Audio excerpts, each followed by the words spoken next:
అధ్యక్ష, ముందుగా మీకు అభినందనలు. మళ్ళొకసారి మీకు హృదయపూర్వకంగా ధన్యవాదాలు అవకాశం ఇచ్చినందుకు. అధ్యక్ష, గవర్నర్ ప్రసంగంలో ఒక మాట అన్నారు, మేము నిర్మాణాత్మకమైన సూచనలకు బేసిజాలు లేకుండా స్వీకరిస్తాము, మా ప్రభుత్వం సాకల్యంగా అన్ని చర్చించడానికి సిద్ధంగా ఉందన్నారు. అధ్యక్ష, మరి ఈ హౌస్లో అధికార పక్షం, ఇక్కడ ప్రధాన ప్రతిపక్షంగా ఉన్నాం, తప్పకుండా ముగ్గురు నలుగురికి అవకాశం ఇవ్వాలని ముందుగా నేను కోరుతా ఉన్నాను. మా తలసాని శ్రీనివాస్ యాదవ్ గారు రెడీగా ఉన్నారు, పల్లా రాజేశ్వర రెడ్డి గారు రెడీగా ఉన్నారు, ఇంకా చాలా సభ్యులు రెడీగా ఉన్నారు. దయచేసి అవకాశం ఇవ్వాలని నేను కోరుతా ఉన్నాను. అధ్యక్ష, మేము ఆశించింది ఒకటి అధ్యక్ష, నిన్న గవర్నర్ ప్రసంగం నుంచి, కానీ అక్కడ వారు నిన్న విన్నది ఒకటి అధ్యక్ష. గవర్నర్ ప్రసంగం పూర్తిగా అసత్యాలు, అభూత కల్పనలు, తప్పుల తడక అని చెప్పడానికి నేను బాధపడతా ఉన్నా. ఇట్లాంటి గవర్నర్ ప్రసంగం వినడానికి ఒక సభ్యుడిగా సిగ్గుపడతా ఉన్నా అధ్యక్ష. ఎందుకంటే ఇంత దారుణమైన అపసవ్యపు ప్రసంగం ఇదివరకు రాష్ట్ర శాసనసభ చరిత్రలో రెండు కూడా విని ఉండవు అధ్యక్ష.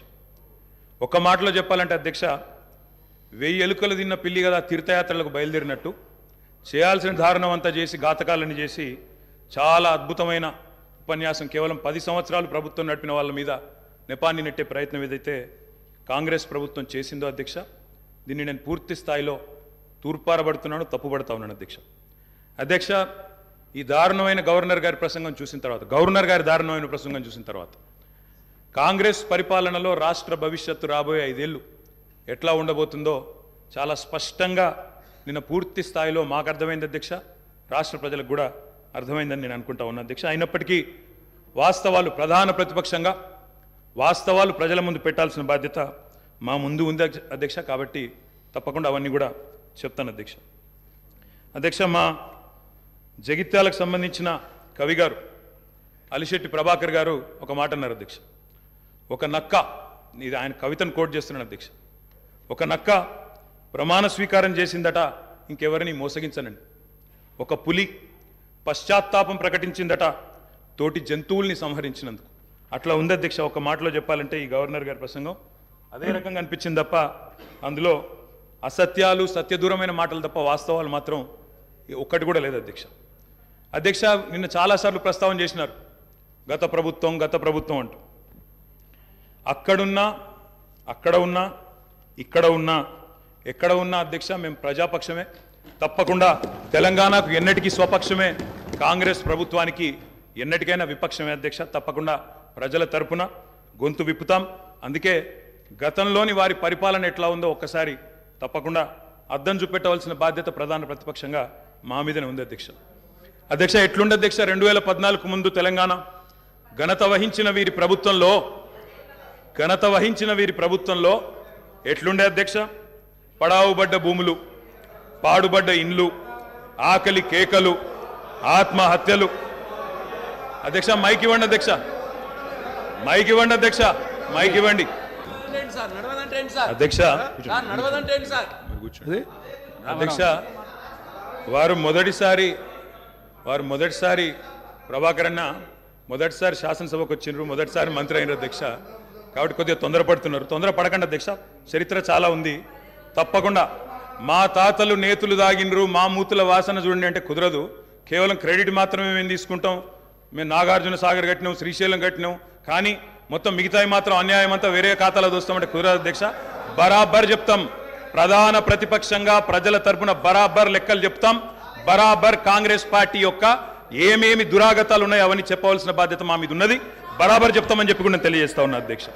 అధ్యక్ష, పడావుబడ్డ భూములు, పాడుబడ్డ ఇండ్లు, ఆకలి కేకలు, ఆత్మహత్యలు, వలసలు, కరువులు, కర్ఫ్యూలు, ఎన్కౌంటర్లు, కరెంటు కోతలు, కటిక చీకెట్లు, నెర్రెలు బారిన నేలలు, నెత్తురు గారిన నేలలు. ఇదే కదా ఆనాటి మీ గొప్ప ఘనత వహించిన ప్రభుత్వంలో ఆనాడు మీరు చూపెట్టిన అద్భుతాలు ఇవే కదా అధ్యక్ష. ఒక్క మాటలో చెప్పాలంటే అధ్యక్ష, వీళ్ళ పాలనలో తాగునీటికి దిక్కులేదు, సాగునీటికి దిక్కులేదు, కరెంట్ అనేది అడ్రస్సే లేదు. ఇక ఇది వీళ్ళ పాలన అధ్యక్ష. 50 ఏళ్ళు పరిపాలించి అధ్యక్ష, ఇక్కడ కూర్చున్న సభ్యులు ఆలోచన చేయాలి అధ్యక్ష. రాజగోపాల్ రెడ్డి గారు చేస్తున్నారు, నల్లగొండలో ఫ్లోరోసిస్ తప్ప ఏమిచ్చింది అధ్యక్ష వీళ్ళు?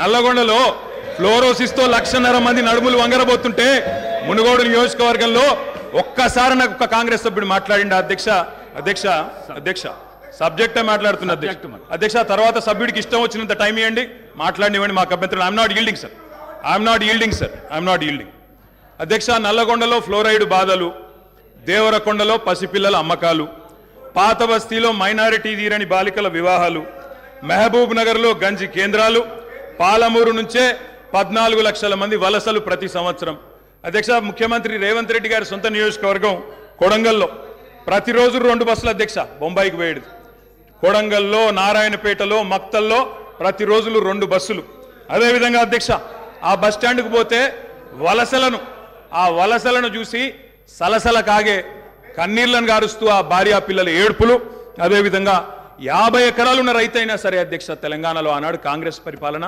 ఎంత గొప్ప పరిపాలన అంటే అధ్యక్ష మహబూబ్ నగర్లో 50 ఎకరాలు ఉన్న రైతైనా సరే గుంపు మేస్త్రిగా పనిచేసే దుస్థితి అధ్యక్ష హైదరాబాద్కి వచ్చి కూలీ చేసుకునే దుస్థితి ఇది వాస్తవం అధ్యక్ష వారికి కూడా తెలుసు ఒక్క మాటలో చెప్పాలి అంటే తప్పకుండా చెప్తాం అన్ని చెప్తాం గౌరవ అధ్యక్ష కేటీఆర్ గారు చెప్తా గౌరవ కేటీఆర్ గారు ఒక్క నిమిషం డిప్యూటీ సీఎం గారు మాట్లాడతారు ఒక్క నిమిషం అధ్యక్ష ప్రభుత్వం మారింది ప్రజలు అత్యంత ప్రజాస్వామ్యయుతంగా తీర్పిచ్చారు మేము చాలా విషయాల హృదయంతో ప్రభుత్వం తరఫు నుంచి చాలా స్పష్టంగా చెప్పాం అత్యంత ప్రజాస్వామ్యయుతంగా సభను నడుపుకుందాం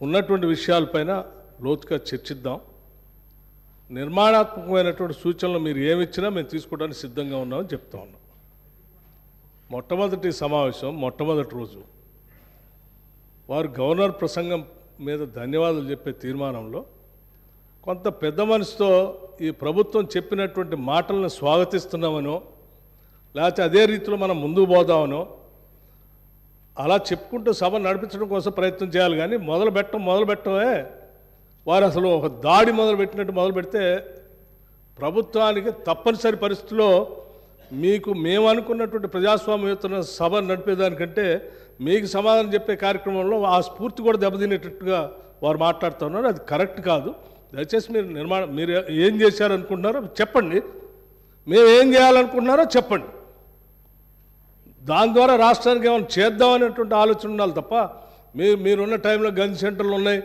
మీరున్న టైంలో అసలు నీళ్ళు ఏడలేవండి ఆర్డబ్ల్యూఎస్ పథకం ద్వారా మొత్తం రాష్ట్రంలో దాదాపు 70 నుంచి 80% నీళ్ళు ఇచ్చారు మా ఆదిలాబాద్ నుంచి నేను ఖమ్మం వరకు చెప్తాను నేను ప్రతి ఊరితో సహా లెక్కలతో సహా చెప్తాను చివరి గోండుగూడెల్లో కూడా మీరు చెప్పినటువంటి ఆర్డబ్ల్యూఎస్ దాదాపు 43,000 కోట్ల రూపాయలతో ఖర్చు పెట్టారు ఏడాది ఒక్క గ్రామంలో నీళ్ళు వస్తున్నాయండి ఇప్పటికి కూడా ఐటీడీ నీళ్ళే తాగుతూ ఉన్నాం వేసినటువంటి బోర్లు బావిలో నుంచి నీళ్ళు తాగుతున్నామని చెప్తా ఉన్నారు మళ్ళీ అదేదో పెద్ద గొప్పగా చేసినట్టు చెప్తున్నారు మీరు వచ్చిన తర్వాతనే నల్గొండలో నీళ్ళు వచ్చినాయి అంతకుముందు నల్గొండలో నీళ్ళు రాలేదా ఫ్లోరోసిస్ ఎరాడికేషన్ కాలేదా మీరు వచ్చిన తర్వాత జరిగిందా మీకంటే ముందే జరిగింది మీరు ఇంకా కట్టినటువంటి ఆర్డబ్ల్యూఎస్ పథకం కింద కట్టినటువంటి సంస్థల్ని వ్యవస్థల్ని ఆస్తుల్ని అన్నిట్లు కూడా ధ్వంసం చేసి తాళాలు వేసి పనికి రాకుండా చేశారు వాటి మీద కూడా లెక్కలతో మేము బయటకు తీస్తాం రివ్యూ చేస్తాం అధ్యక్ష దయచేసి మీరు చెప్పండి ఎస్ మీరు 10 ఏళ్ళు పాలన చేశారు